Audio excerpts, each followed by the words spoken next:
Salut tout le monde, c'est Alicia. Bienvenue sur la chaîne. Chaque semaine, je vous décrypte ce qui bouge vraiment dans l'IA. Cette semaine, il y a des actus solides, on lance direct. Première info, et elle est grosse. Anthropic vient de lancer Claude Design. Le principe, t'écris ce que tu veux créer. Une landing page, une présentation, peu importe. Et l'IA te sort une maquette en quelques secondes. Pas besoin de Figma, pas besoin d'un designer. Tu briefes en langage naturel et tu ajustes en discutant avec l'outil.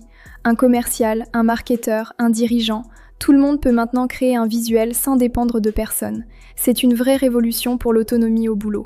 Dans le même esprit, Adobe vient de lancer Firefly Assistant. Vous parlez ou vous écrivez et l'IA exécute dans Photoshop, Premiere, Illustrator. Genre vous dites « supprime l'arrière-plan », améliore la lumière, adapte pour LinkedIn, et c'est fait. Ce qui m'intéresse là-dedans, c'est pas juste le gain de temps. Les profils qui vont s'en sortir, c'est pas ceux qui maîtrisent les outils, c'est ceux qui savent quoi demander.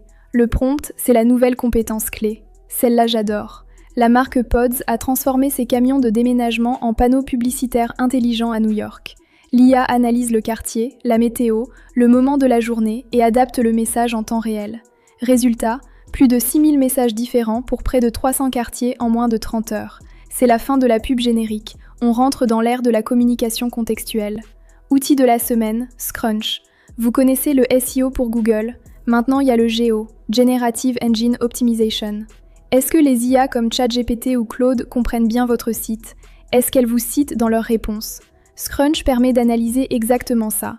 Si votre contenu n'est pas lisible par les modèles, vous devenez invisible sur ces nouveaux canaux. Jargon de la semaine, données synthétiques. Ce sont des données créées par une IA pour entraîner d'autres IA. Une assurance peut simuler des milliers de sinistres sans en attendre un seul. Une boîte peut générer des profils clients fictifs mais réalistes. Ça accélère énormément le développement des modèles.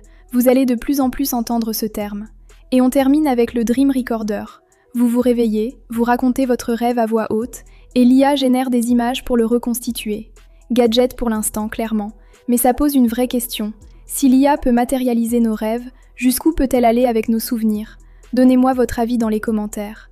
Voilà pour cette semaine. Si la vidéo vous a apporté quelque chose, likez, abonnez-vous et partagez à quelqu'un qui suit l'actu IA.